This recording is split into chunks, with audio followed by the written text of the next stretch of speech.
Okay, मैं slides group में भी शेयर कर देता हूँ फिर।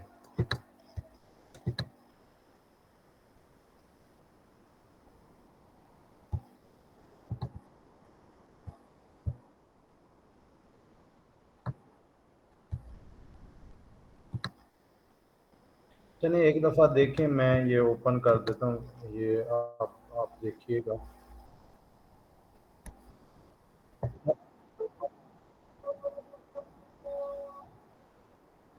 ओके ओके, मैं फिर एंड द स्लाइड पहले शेयर कर दूंगा।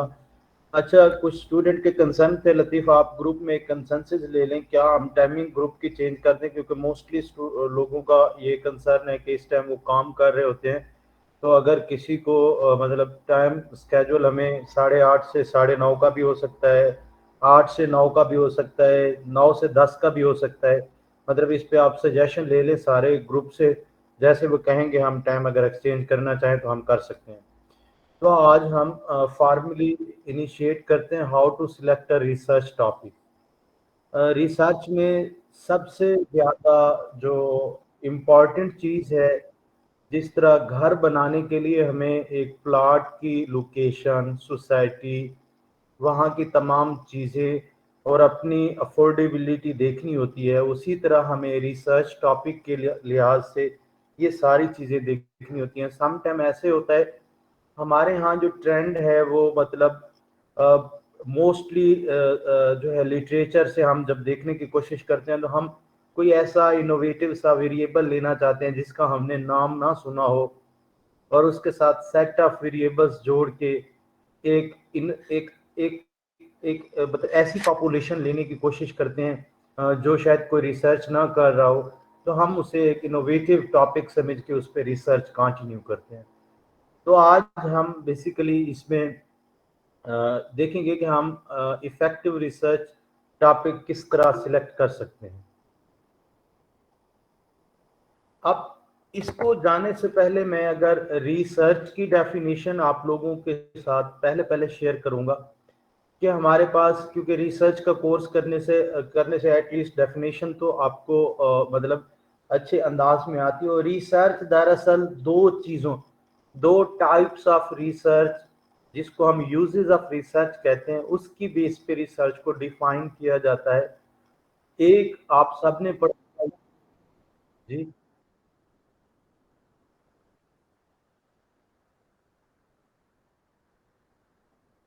ओके ओके,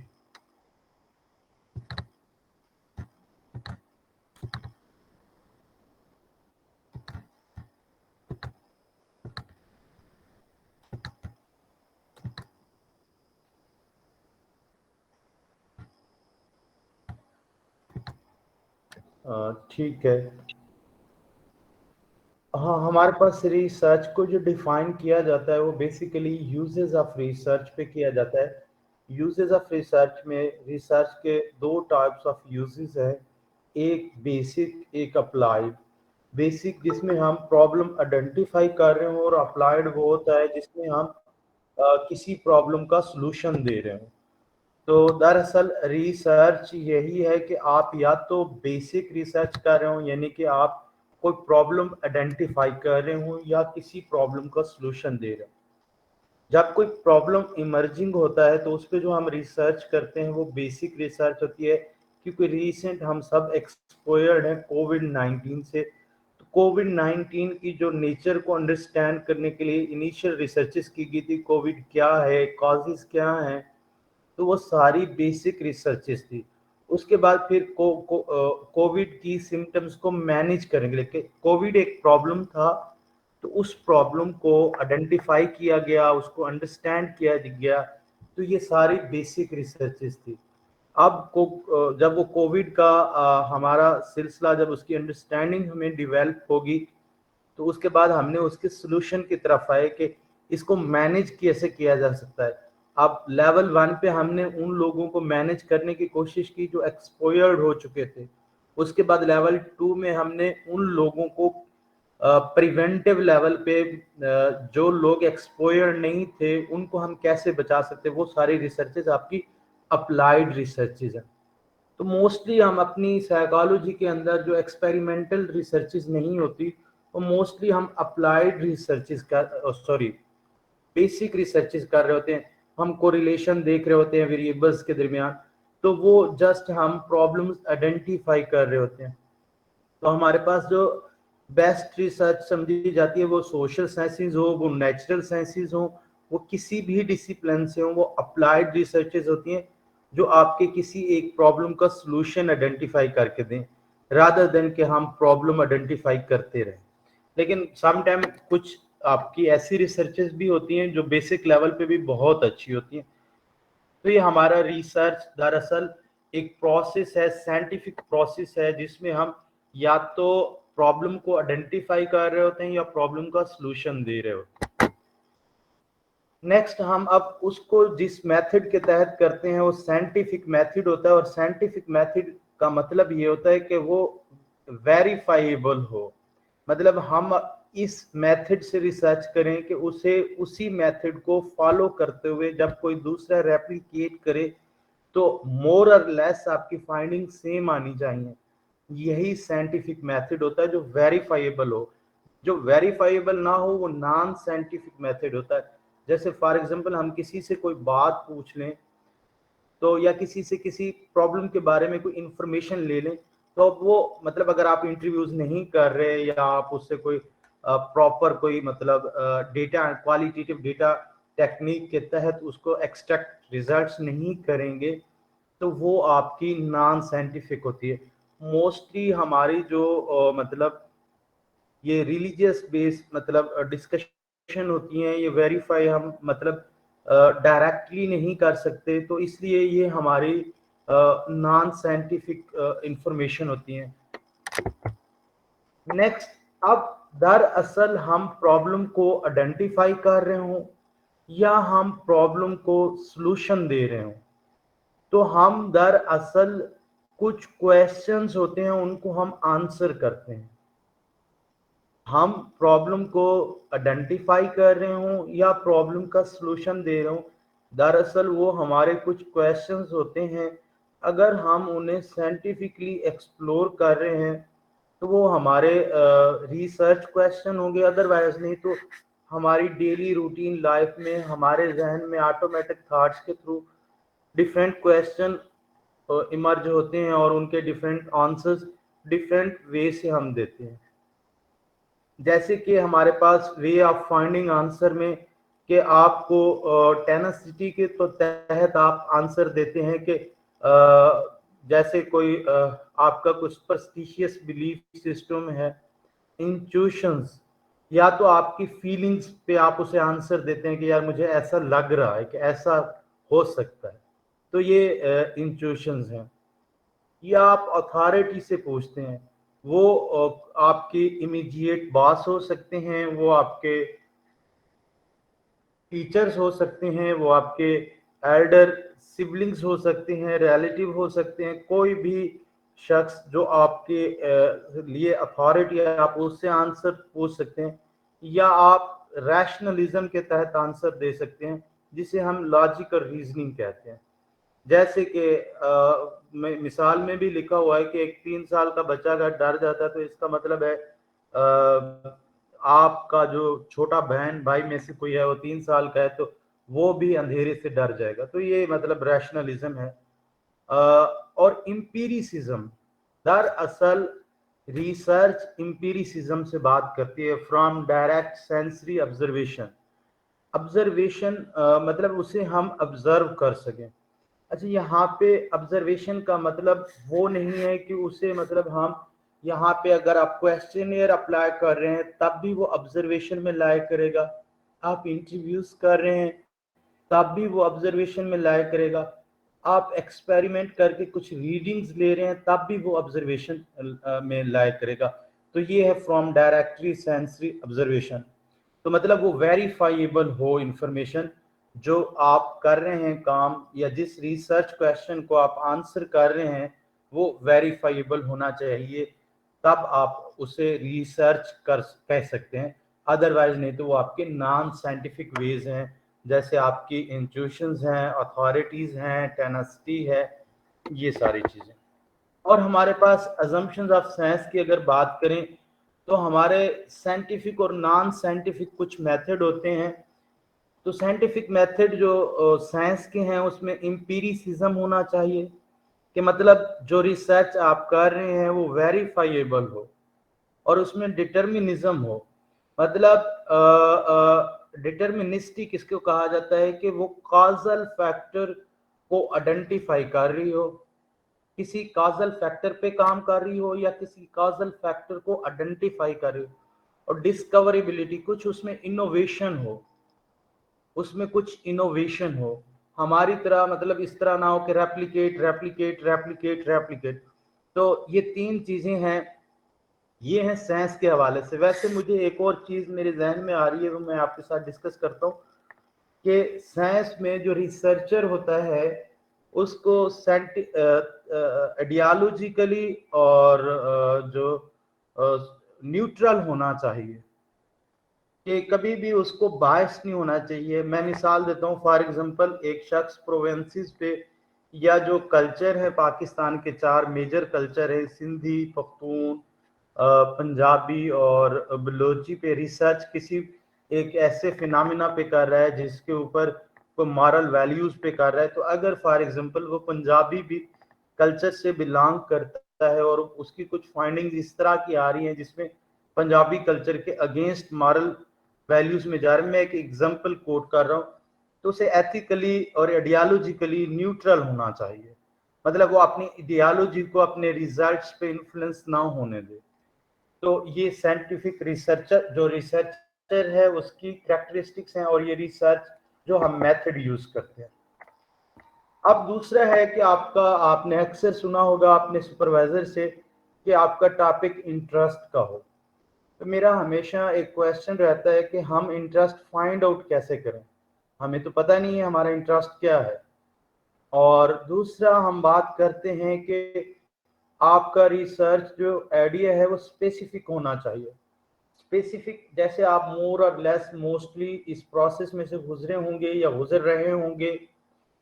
तो हमें दरअसल जब हम रिसर्च का सोच रहे होते हैं तो हमारे पास मल्टीपल आइडियाज जो कंफ्यूजिंग होते हैं हमारे जहन में चल रहे होते हैं, तो एक्चुअली उसमें हमारे पास इशू ये आता है कि आपको एक आइडिया को एंड तक लेके जाना है और उसको वेरीफाई करने के बाद कि आप उसे डिसाइड करके उस पर रिसर्च कर सकते हैं या नहीं।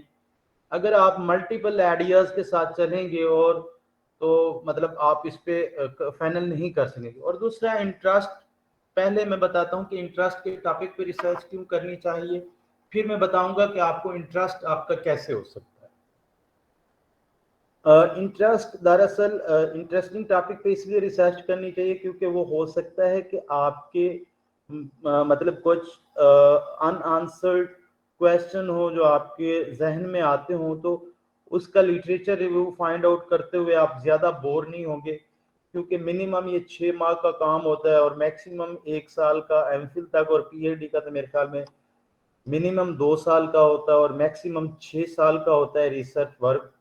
तो इसमें मतलब आपके अगर इंटरेस्ट का नहीं होगा तो आप बोर हो जाएंगे, या आप उसमें कुछ इनोवेटिव शायद ना कर सकें, या आपको लिटरेचर सही तरीके से रिव्यू ना कर सकें। अब इंटरेस्ट को कैसे हम आइडेंटिफाई कर सकते हैं, दरअसल हमारा ये बात है। अगर इंटरेस्ट की हम बात करें तो हमारे पास मतलब मल्टीपल चीज़ें हैं। हम जिन चीज़ों से घिरे हुए हैं वो हमारे रिलेटिव्स हैं, वो हमारे फैमिली मेम्बर्स हैं, उनके कुछ इश्यूज हो सकते हैं आपके सामने। और अगर कोई ऐसा बिहेवियर है जो आपके इंटरेस्ट का है, आपने कभी ऑब्जर्व किया है लेकिन आपके रिलेटिव्स और सिबलिंग्स में से नहीं है, तो शायद उसके आपको कॉजल फैक्टर आइडेंटिफाई करने में इशू हो। तो ऐसे बिहेवियर या ऐसी चीज के लिए जो रिसर्चर रिकमेंड करते हैं कि उस स्पेसिफिक पॉपुलेशन का आपको इंटरव्यू किया जाए, ताकि आपको अंदाजा हो कि उनके प्रैक्टिकल इश्यूज क्या हैं। हमारा मसला ये है कि हम सारी चीज़ें गूगल से सर्च करते हैं और गूगल से हमारे पास रेलिवेंट टॉपिक इसलिए नहीं आते क्योंकि वो हमारे कल्चर के रिलेटेड नहीं है। तो आपने टॉपिक फाइनल करने के लिए गूगल पे बहुत कम और सोशल इंटरेक्शन में ज़्यादा रहना है। यहाँ पे। और दूसरा, अगर आपको लगता है, ये डिसाइड करना है कि आपने किस एरिया में रिसर्च करनी है। आपने क्रिमिनोलॉजी में रिसर्च करनी है, जस्टिस सिस्टम पे आपने रिसर्च करनी है, आपने टीचर्स पे रिसर्च करनी है, आपने स्टूडेंट्स पे रिसर्च करनी है, आपने क्लिनिकल में रिसर्च करनी है, आपने हेल्थ में, मतलब किसी भी सेटिंग में। तो आपने मल्टीपल कोर्सेज पढ़े होते हैं जब आप अंडर ग्रेजुएट में होते हैं, और ग्रेजुएट में कुछ आपने स्पेशलिटी की होती है। तो अब उसमें आप ये देखें कि उन कोर्सेज में से बेस्ट कोर्स आपका कौन सा था, आपको इंटरेस्ट किस कोर्स में था, उस कोर्स के किस यूनिट में आपको ज्यादा, किस चैप्टर में, किस लेसन में ज्यादा इंटरेस्ट था, उस लेसन में आपको कौन सी ऐसी बातें लगती हैं जो अनआंसर्ड थी और उनको आंसर दिया जा सकता है। तो इसको, ये इंटरेस्ट को आइडेंटिफाई करने का तरीका है, और इंटरेस्ट को टॉपिक में कैसे मोल्ड करते हैं, ये मैं नेक्स्ट आपको बताता हूँ। यहां तक किसी का कोई क्वेश्चन है तो आप मेरे साथ डिस्कस कर सकते हैं।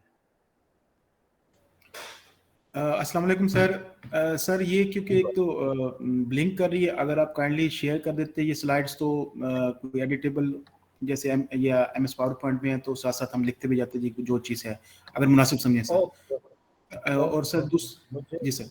मुझे लॉग इन करने में फिर मुझे 1 मिनट दें। जी सर। क्या मेरी ये स्क्रीन शो हो रही है सबको, ये जी दूसरी, या स्क्रीन सिर्फ शो हो रही है स्लाइड शो सर। हो रही है? और दूसरा सर स्क्रीन शो हो रही है। स्क्रीन शो हो रही है सर, ये यानी कि आप उसके अंदर मौजूद हैं। ओके, मैं इसे हाइड करके, क्योंकि मैं व्हाट्सएप ही करूंगा, तो मैं ज़रा स्टॉप शेयरिंग कर रहा हूँ। Just give me a minute.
तब तक किसी का कोई क्वेश्चन है तो काइंडली आप मेरे साथ डिस्कस कर लें, ताकि मैं उसे आंसर करूं, नहीं तो फिर हम आगे चलते हैं। जी सर, सवाल सर मेरा ये था कि आपने बड़ी अच्छी बात की सर कि जो आपने रिसर्च टॉपिक को ढूंढना है तो जो आपका सोसाइटी के साथ इंटरेक्शन है उसके पॉइंट ऑफ व्यू से ज़्यादा देखें सर। तो उसमें सर अब हमने बहुत सारी चीज़ें अंडर ग्रेजुएट लेवल पे या जिस लेवल पे पढ़ रहे हैं पढ़ी हुई होती है, मुख्तलिफ चीज़ें ये कर रहे होते हैं सर। लेकिन रिसर्च के पॉइंट ऑफ व्यू से जी कि रिसर्च में इस डायरेक्शन को लेके चलें ताकि आगे आप उसके ऊपर काम कर सकें। इंटरेस्ट भी होता है, मिसाल के तौर पर जी मुझे मैथमेटिक्स में इंटरेस्ट है या किसी और चीज़ में इंटरेस्ट है। अब उस इंटरेस्ट के हवाले से आगे हम किस इलाके में पहुंचे ये या रिसर्च ये कैसे कर सकें, तो वो जो डायरेक्शन या वे आउट है सर उसके बारे में क्लियर नहीं हो पाता कि जी कि इस तरीक़ेकार को अपनाएं तो आप ये ढूंढ पाएंगे जी कि आप कि ये जो एरिया है ना इसमें आपके पास गैप मौजूद है रिसर्च करने के हवाले से। तो ये थोड़े से अगर रहनुमाई फरमा दें सर। Thank you sir. अस्सलाम वालेकुम। जी, देखें, जो आपका एरिया है अजमतुल्लाह साहब, आप उसको मतलब एरिया ऑफ इंटरेस्ट को जब आप फाइनल कर लेंगे कि आपने किस एरिया ऑफ इंटरेस्ट में, किस डोमेन में अपने टॉपिक को लेके चलना है, वो आपका फाइनल हो गया। मतलब फॉर एग्जाम्पल आप जस्टिस सिस्टम पे, आप लॉ से हैं, आप जस्टिस सिस्टम पे करना चाहते हैं, तो अब आप वापस आएँ, आप आके लिटरेचर सर्च आउट करें और देखें कि आपके जस्टिस सिस्टम के ऊपर जो लिटरेचर अवेलेबल है वो क्या कहता है, और आपका indigenous, local, national justice system जो है वो उसके कितना कंपेरेबल है। अगर आपको लगता है कि हमारा वहां पे ये गैप एग्जिस्ट करता है, एक तो ये चीज है, ठीक है। दूसरा ये है कि आप स्पेसिफिक, मतलब पॉपुलेशन से जाके इंटरव्यूज कर सकते हैं, ठीक है। कि इंट्रोड्यूस करने के बाद आप ये देखें कि अभी तक जो रिसर्च हुई है वो इन एरियाज पे नहीं हुई।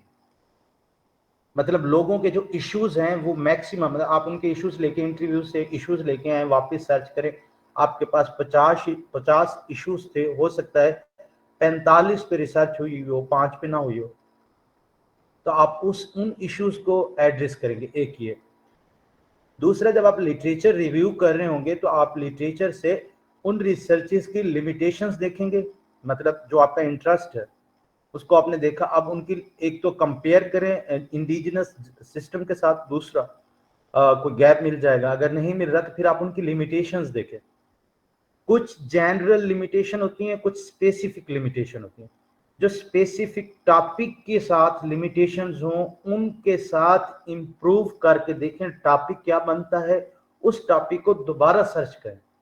हो सकता है कि उस लिमिटेशन को, बेशक वो 2021 की रिसर्च हो, आप अगर उसे समझ रहे हैं कि अब मैंने गैप्स इन नॉलेज किसी एक रिसर्च के ऊपर गैप्स इन नॉलेज लिमिटेशन की बेस पे डिसाइड कर लिया है, हो सकता है 2021 या 22 का वो टॉपिक हो, नो डाउट, लेकिन 2 मंथ पहले उसी लिमिटेशन को किसी और ने कैटर कर लिया। अब आप उससे अगली रिसर्च की लिमिटेशन देखें, उस लिमिटेशन को फिर इनकारपोरेट करके जो आपके पास फाइनल वेरिएंट है उसे फिर सर्च करें। इस तरह आप गैप्स इन नॉलेज तक पहुंच सकेंगे।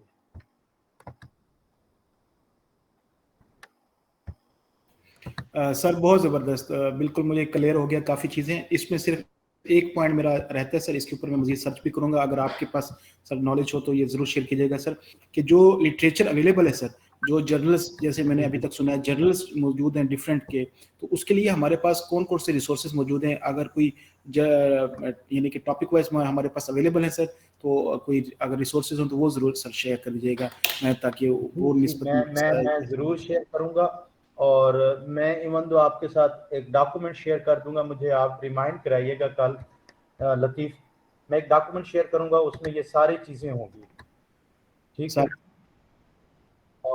Sir thank you sir. और किसी का क्वेश्चन है, पार्टिसिपेंट काइंडली, मैंने आपको शेयर कर दी है स्लाइड्स, आप अगर क्वेश्चन करेंगे तो मुझे समझाने में ज्यादा आसानी होगी, मुझे आइडिया होगा मेरे पार्टिसिपेंट कहाँ पे लाइक कर रहे हैं।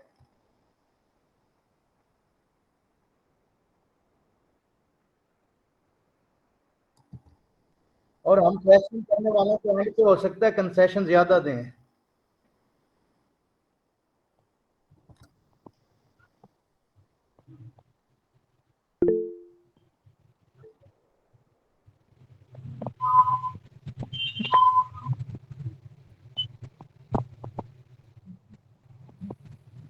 हाँ, देखें फॉर एग्जांपल, आप, मतलब मैं कहता हूं कि हैरेसमेंट फीमेल को ज्यादा होती है, ठीक है। अब ये बात, जब तक आप इस आइडिया को साइंटिफिक मेथड के थ्रू जाके वेरीफाई नहीं करेंगे तो ये एम्पिरिसिज्म में नहीं आएगा, ये एम्पिरिकल नहीं होगा। आप साइंटिफिक मेथड के तहत ऑब्जर्वेशन लेंगे, हो सकता है आप इंटरव्यूज लें, हो सकता है आप मतलब हरासमेंट का क्वेश्चन मेल और फीमेल से फिल करा के टी टेस्ट के तहत कंपैरेटिव एनालिसिस करके चेक कर ले कि मेल में ज्यादा हरासमेंट आती है, फीमेल में हरासमेंट आती है। अब आपने फॉर एग्जांपल टेस्ट करने के बाद फाइनल कर दिया कि यार फीमेल में हरासमेंट ज्यादा है, फीमेल हरासमेंट का ज्यादा फेस करती है, तो आप उसे, वो इंपीरिकल फाइंडिंग्स हैं, वो साइंटिफिक फाइंडिंग्स हैं। जो साइंटिफिक होती हैं सिनोनिम्स में उसे इंपीरिकल भी कहा जाता है। साइंटिफिक और इंपीरिकल का मतलब है कि वेरीफाइबल हो, वेरीफाइबल का मतलब है कि डायरेक्टली सेंसरी ऑब्जर्वेशन से वेरीफाइबल हो, ठीक है। आपकी फाइंडिंग्स जो आपने रिसर्च किए अस्सलाम वालेकुम उन, सर। जी बेटा मैं इसको क्लियर कर लूँ, वालेकुम सलाम, मैं आपकी बात जी, उसको हम दोबारा मतलब उस पे सर्च आउट करके या कोई और बंदा उस पे रिसर्च करके उस इंफॉर्मेशन को वेरीफाई कर सकता है, सेम मेथड को फॉलो करके सेम पॉपुलेशन पे। जी वालेकुम अस्सलाम, जी बेटा, जी पार्टिसिपेंट का क्या नाम है मुझे जी अनिका रजी।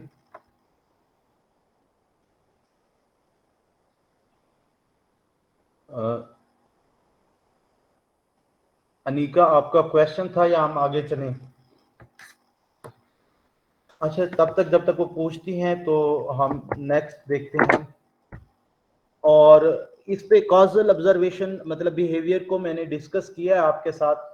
फॉर एग्जांपल, आप किसी एक बिहेवियर की बात करते हैं, जैसे मैंने आपको टॉपिक बताया, जिस तरह आप किसी एक बिहेवियर की बात करते हैं तो आप उस बिहेवियर को फाइनल करने के बाद उस बिहेवियर के ऊपर जो रिसर्चेस हो चुकी हैं वो देखें, क्या वो उस बिहेवियर के लिए सफिशिएंट इंफॉर्मेशन दे रही हैं। अगर वो सफिशिएंट इंफॉर्मेशन नहीं दे रही तो आपको उनके लिए और इंफॉर्मेशन क्या ऐड हो सकती है। जैसे मैं अक्सर एक एग्जांपल देता होता हूं कि हमारे पास एक एक्सरसाइज बिहेवियर है, ठीक है।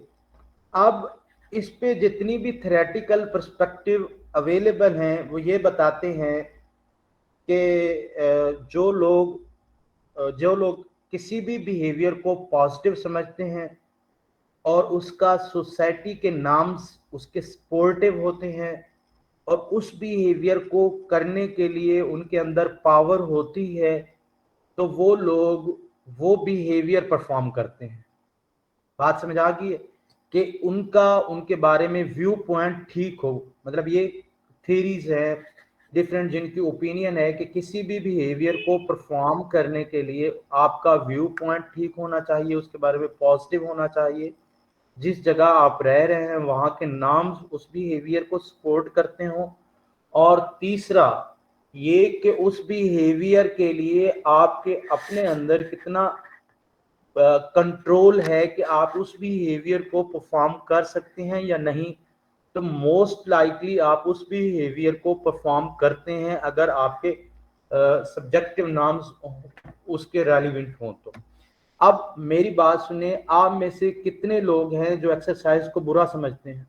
आप में से कितने लोग हैं जिनकी सोसाइटी एक्सरसाइज को सपोर्ट नहीं करती?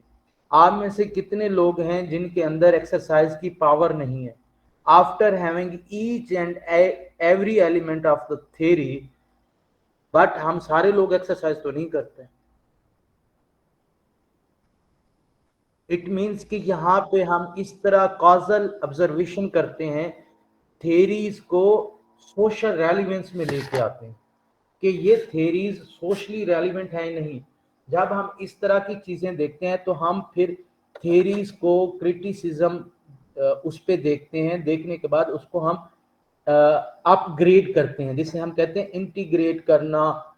अब दूसरी थ्योरी मिला के हम उस टॉपिक को इंटीग्रेट कर सकते हैं, अपग्रेडेशन उनकी कर सकते हैं।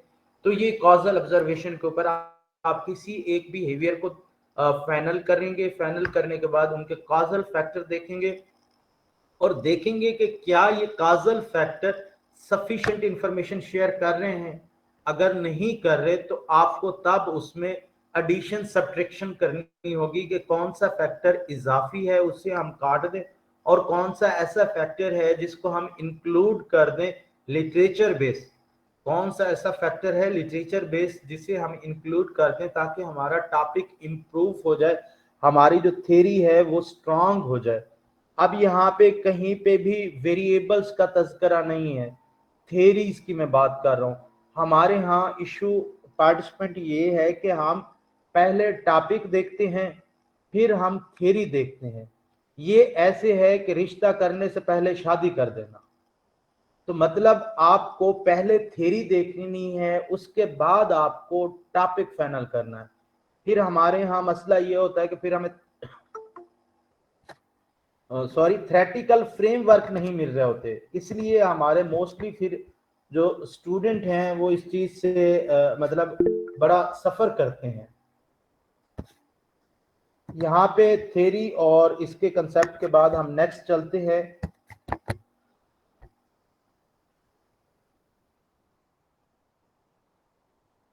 जी जी महक। मैंने ये पूछना था कि आपने अभी कुछ देर पहले बताया था कि भाई लिमिटेशंस के ऊपर जो है हम लिमिटेशन चूज कर लेते हैं और फिर उसके ऊपर काम करते हैं। मैं ये जानना चाह रही हूँ कि हम अक्सर एक लिमिटेशन लेते हैं, फिर उससे हम टॉपिक जनरेट करने की कोशिश करते हैं। हम सेम टॉपिक जिसकी लिमिटेशंस होती हैं वो उठाकर उसकी लिमिटेशंस के ऊपर ही काम क्यों नहीं करते? मैंने यही बात की है कि आपको लिमिटेशन उठा के उस टॉपिक को अब लिमिटेशन की बेस पे आप अपग्रेड करेंगे ना।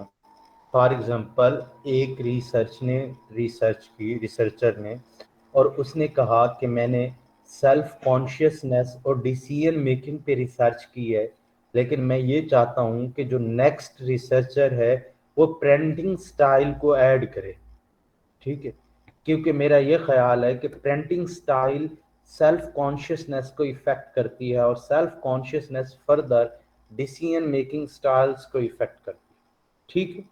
अब आप टॉपिक आप बनाएंगे